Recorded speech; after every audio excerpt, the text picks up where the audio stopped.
Welcome to news hour. నేను Deepika. Details చూద్దాం. Assembly media point వద్ద మాజీ మంత్రి వేముల ప్రశాంత్ రెడ్డి మాట్లాడుతున్నారు. లైవ్ లో చూద్దాం.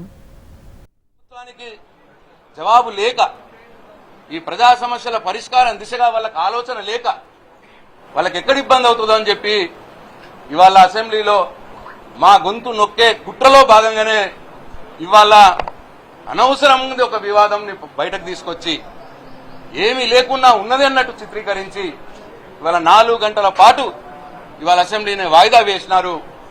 కాబట్టి దీన్ని మేము తీవ్రంగా ఖండిస్తా ఉన్నాం.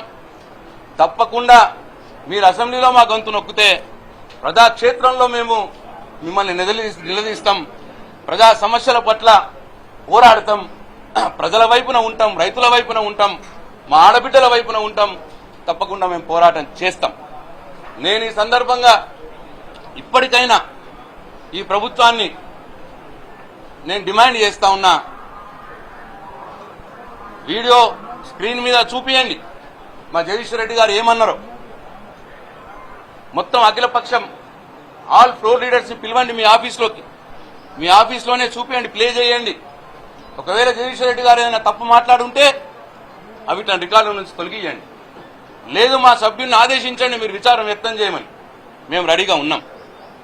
లేదు మా నాయకుడు కేసీఆర్ గారు చెప్పినట్టు మేమేం తప్పు మాట్లాడకున్నా, ఒకవేళ స్పీకర్ గారు తప్పు మాట్లాడినామని భావిస్తే మేము విచారం వ్యక్తం చేయడానికి సిద్ధంగా ఉన్నాం సభలో.